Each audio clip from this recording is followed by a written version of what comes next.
Welcome to Thinking Like a Lawyer with your hosts Ellie Mistal and Joe Patrice, talking about legal news and pop culture, all while thinking like a lawyer. Here on Legal Talk Network. Hello and welcome to another edition of Thinking Like a Lawyer. I'm Joe Patrice from Above the Law. I'm joined by Kathryn Rubino. How are you? I'm good. How about yourself? You know, fair. Yeah, I mean, I guess the way our society appears to be breaking down is not awesome. Things aren't good, but, we're plugging along here at Above the Law. We're still talking about the legal industry so long as we have laws. And, that's just all we can do about it. That seems basically like all we could do. So we're actually entering the reopening phase of our pandemic response. Seems as though a lot of other jurisdictions around the country have already gone through this stage. So I'm eager to chat with people about how that's going. I've been doing that over the last few days, like what to expect. I mean, I think it's interesting, particularly as it applies to the legal industry, because so many lawyers really are able to do their job remotely. What's the difference if you're up all night writing a brief at home or in the office? So I think that there's definitely some of the, we don't want to rush it. Work seems to be going just fine from the outside kind of mentality. But I do think that, as more courts open up or get more comfortable doing remote trials or hearings or whatever, obviously then that has that kind of spiraling or snowballing effect in the industry. Speaking of courts opening up, not to throw a plug to our special report, but we do record a supplemental podcast that's just on COVID issues called the ATL COVID Cast. And this week, we actually had a really interesting show about courts opening up and how jury pools are going to be completely different. Because, it's crazy. Definitely listen to it. People have done actual real research about this. But by and large, it looks like jury pools are going to be a lot more friendly towards corporate interests at least in the short term as we start to get back. Yeah. It just one of those crazy, unexpected I never would have thought it, and we as we were kind of going through the data and the rationale why and all that, I mean, it makes sense. It does. It makes so much sense. But if you, are representing someone who's a corporate defendant in a case, you wanna push for that trial to be as soon as you can. Really, it seems pretty overwhelming, the evidence. Yeah, very interesting show. Anyway, So we plugged for that one right there. If you want to go out and try and find it, it's on the usual whatevers.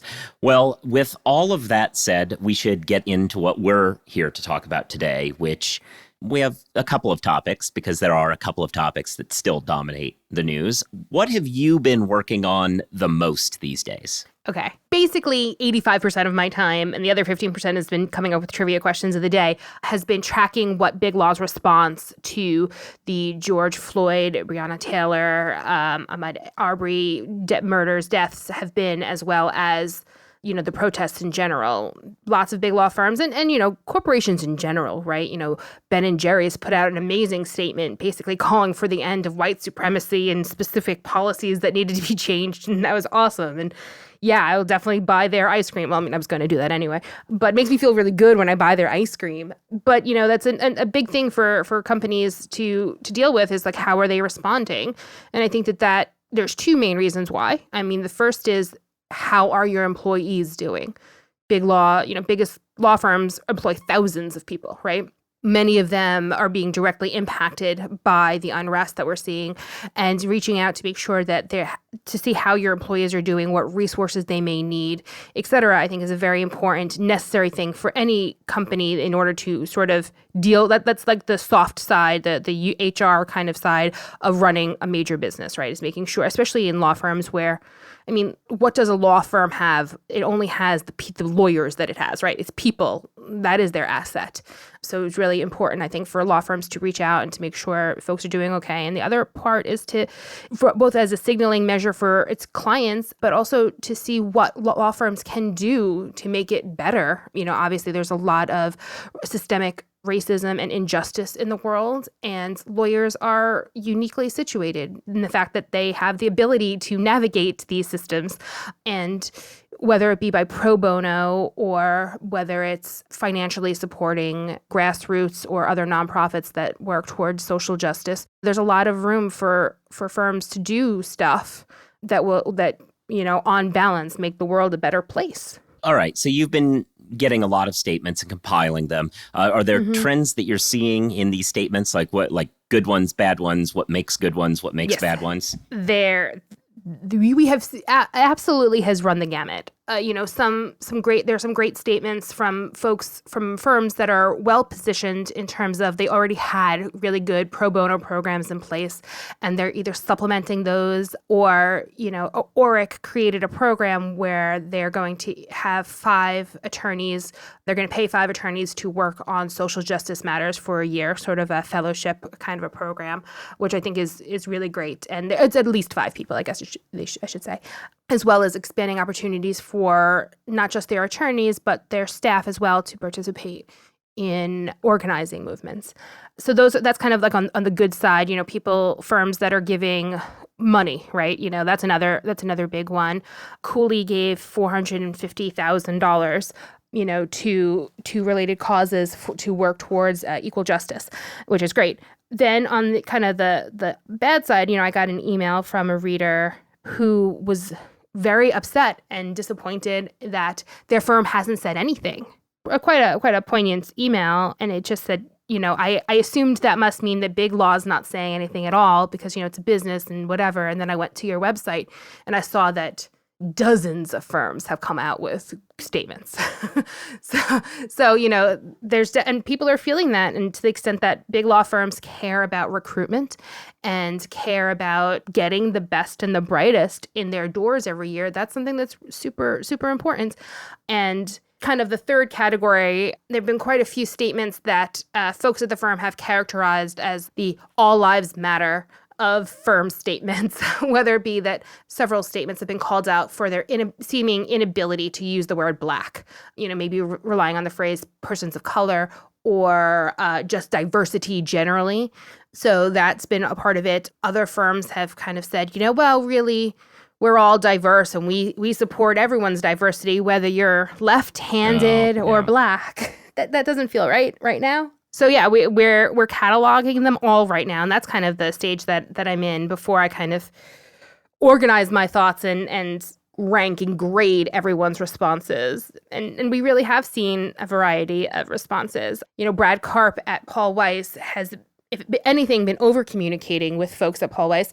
I think he's sent 4 or 5 emails to everyone. And he even, in his most recent one, I think, apologized for kind of flooding folks' inbox. But it's important things that he's pointing out. In the most recent one, they are supporting pro bono efforts and doing all the right stuff on that front, but they also called attention to the story of actual activists that are what they're doing and how that relates to Paul Weiss's mission generally. They talked about Pauli Murray, which is a civil rights activist, and and a former Paul Weiss associate. So there's a wide variety, I guess, of responses that are out there, and I think that we're getting a very clear look at firms' cultures when you break down and look at these statements. Well, right. And that transitions to the real crux of it from a legal industry perspective. Obviously, it's important for a lot of perspectives, but this podcast, to tie it to what this podcast is, about, I'll say that it turns to that culture question and whether or not if this is a firm that you feel comfortable working at or sending, if you're not a lawyer, but on the business side, sending business to,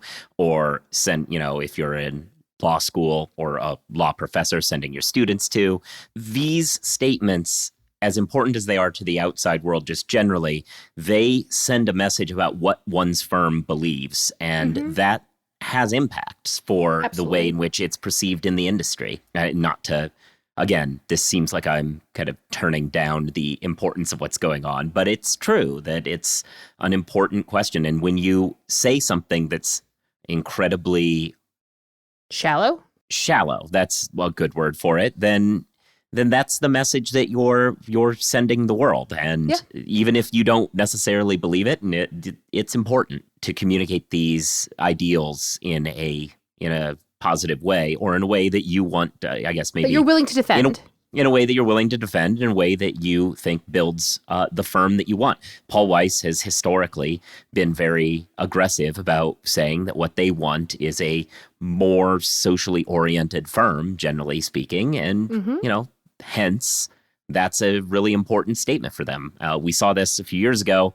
There was an unfortunate incident where they promoted no people of color, basically, to partner 1 year. And within, out of the gate, they were, as a firm, effusive about how that was an outlier. It doesn't represent anything intentional about what was going on with the firm. It's just kind of where that class happened to be. They made strides to change that, but they were out front to explain what happened, because sometimes even if things aren't, even if the picture is not great, the answer is not to sweep it under the rug, but to get ahead and say, we are cognizant of the issue here. We understand what to do about it. We have a plan to fix it. That said a lot about the culture there, even with and it also was indicative of how that culture had developed, that when this event happened, the associates kind of flooded our inbox, meaning that they really had succeeded in recruiting associates who cared about these issues because they were quick to point out the problems. Anyway, and alas. It's a weird thing to have to say to law firms, because you presume that they know a lot about language and words, and there's a lot of writing, obviously, in the profession, but words matter. And the words that firms are choosing to describe what's going on right now and their response to it really, really matter. And perhaps it's more highlighted when I'm looking at 50 of them at a clip. But it's true and it's real, and it's out there, and people really need to sort of think about what they mean to say and what they are actually saying. I think that when you actually start looking at them and comparing them and contrasting them, particularly for folks that are maybe thinking about going into big law or lateraling, or law students who are going to law firms, or people who are hiring law firms, you should pay attention to these things, and you can see a difference. It's not like, oh, well, they put out a statement. Well, did they put out a statement? What does a statement look like? What kind of concrete is it words? Are they putting money behind it? These are all questions that I think are really important. Yeah. And so completely switching gears, you were saying about putting money behind things. The economy is still not exactly back to where one would like it. And we are still seeing unemployment and law firm layoffs and furloughs. And it's not just the firms, it's also companies. But the important thing to remember is that, you've got to keep your firm going, because there will be another side of this. And if you want to get through it all, you might need to make some cuts. And if you're trying to cut costs, then you're not alone. In today's climate, a 5-figure e-discovery bill per month is steep. Don't pay that. Use Logical to reduce expense and control your discovery process. Get started today for only $250 per matter, and they'll waive migration costs from competing platforms. For more information, visit logical.com/LTN. That's logic with a K, CULL.com/LTN. So changing gears completely to talk about the not yet lawyers in this world. Bar exams have been not canceled, across the board, which is what I think a lot of people assumed would happen when there was a pandemic that advised people not to crowd into small rooms. But while there are many that have delayed until the fall, and there are many that are several now who are talking about online exams against the wishes of the NCBE, who coordinates the bar exam nationwide. Can you kind of talk about that for a minute? Sure. You've kind of been handling more of the bar side stuff. I've been kind of handling more of the big law stuff. You kind of have to divide and conquer when everything's going to hell, right? Right. And so forgive me if this is sort of rudimentary, but why are we not doing an online exam? It seems to me like the big concern would be, cheating, whatever. But fundamentally, being a lawyer is an open book exam, right? So I don't really see there being a problem if they're, have access to resources as they're taking the bar exam. Frankly, the way that it's based just on memory that you promptly forget is kind of weird and anachronistic, if anything. Well, actually, I haven't even touched on that point, but that's an excellent point. The actual practice of law is almost never, and by design, something that you make snap decisions. Nor should you, right? That's the opposite of what you're supposed to do. And so, yes, no, there's a very good argument to be had that the whole concept of a bar exam is stupid on that front. And I have not even touched that in my coverage. I've been dealing with other arguments against it, but that is one to add to the arsenal. No, the NCB has done some good work over the last several years of nationalizing bar exams in a lot of ways, creating a uniform bar exam, which is valuable to the extent that, for good or ill, the laboratories of democracy that are states are not really laboratories of democracy as much as people who just pass the same laws drafted by lobbyists and handed to them. So as law is increasingly becoming smoother across jurisdictions, there's not as much need for some weird individualized state bar exam. And so what the UB does is offer something that tests subject matter competency across jurisdictions. And another good benefit of it is it provides career portability. If you pass with a certain score in one state, theoretically you could walk to another and have that afford you access to that jurisdiction if you're moving or something like that. So that's a good thing. The uniform nature, the kind of nationalizing this has been a good thing. Okay, that seems good. That said, as with most monopolies in the world, there is little to no impetus to change. If they control everything as it is, there's no reason to change. They don't want to go through the process of figuring out how to work an online bar exam, even though the law schools all did it with some failures, obviously, but with varying levels of success. Law schools figured out how to do this over this pandemic. I mean, you can still do it on the computer, right? Like, people take the bar exam on a computer. Like, that was the whole ExamSoft thing. I mean, I know it's not online as opposed to, but still, like, you don't think that that's There are online proctoring systems and stuff like that. Yes, no, there are plenty of ways in which this could be handled online. But they don't want to do that, so they are saying that that's bad. And they argued against the people pushing for a diploma privilege plus option, where people would not even have a subject matter test. Their diploma would be sufficient to say that they understood the subject matter, and then beef up the back end stuff, the ethics requirements, the continuing legal education, so on and so forth, perhaps even including a mandatory supervised period where a lawyer would have to watch you work. So those sorts of programs, they released a whole fairly offensive statement claiming those were bad, and Utah responded to it by saying, no, we're going to go ahead, and good for them. A few states, Massachusetts first said they were considering it. They haven't pulled the trigger yet, but they are considering it. Indiana and Michigan have both said they're going online. And the NCBE's response to this is, you can do whatever you want, but it's not going to be portable, and we'll just make sure that no other state will let you transfer your scores. Ugh. Which, I mean, it's one of those things where, yeah, these states have made an agreement that the UBE is something that's transferable between them, but there's nothing stopping these states other than the attempt to stamp out dissent that an NCBE press release is.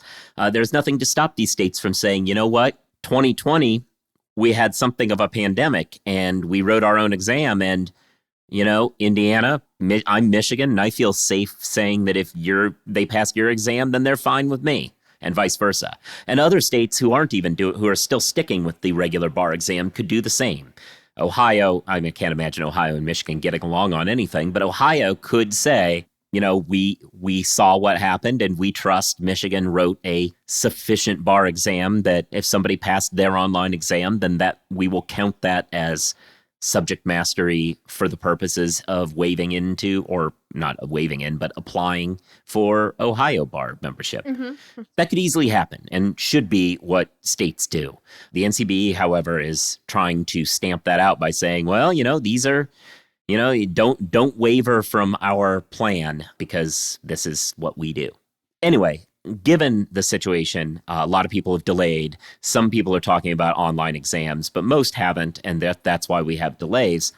There are some states who, predominantly in the South, who have decided as a matter of whatever, that they're going to go forward with the bar exam in July, despite the fact that students can't go to their bar prep classes, and there's uncertainty, and the whole thing may not even be able to be pulled off. But they're going forward with it in July, despite what's going on. And you would think that would be a dangerous thing that they wouldn't want to do. It seems it. I mean, I remember taking the bar exam, and I presume it's mostly lawyers listening to this or folks in law school, but there's like a bajillion people jammed into the Javits Center in New York, all trying to take the test. Like, it's not, I can't imagine a socially distant version of that. Yeah, so they're moving forward, but the new thing that cropped up over the last week is states deciding that, on the one hand, they're assuring everybody that they believe that conditions will be sufficient, that they can have the test in July and nobody will get hurt. And simultaneously, they are drawing up paperwork and making people taking the bar exam sign away that they will hold the bar exam. They will not hold the bar exam liable if they, turn out to die. That's not great. Yeah, what it really speaks to is the hypocrisy of the moment, right? Like, sure. We don't sign waivers about what if the building the bar exam's in burns down, which is always a possibility. It is a remote possibility, but it is a possibility. Mm-hmm. But we don't have waivers for it because it's a remote possibility. The fact that they feel the need to have liability waivers is indicative of the fact that they really don't think that this is safe for them to be doing in July. That's why you do it. That's why a demolition derby has a liability waiver. Things crash and then go up into the stands. They know that, and that's why they have these things. The fact that these states are doing this should give lie to the whole process and should be a reason to call off the whole process. But they aren't doing it, and the more we can cast attention on the fact that these states are trying to pull a fast one like this, it's worth it. One state, Mississippi, was kind of the first state that we caught trying to pull this off. And some experts have pointed out that Mississippi courts are not particularly kind to liability waivers, which means that this may well turn out to be somewhat academic of an exercise, which then raises the question whether or not well, maybe it's a performative issue spotter for the students to point out. Like, maybe it's just like, it's the exhibit, and then the first question is, please look at your exhibit and point out all the problems. I don't know.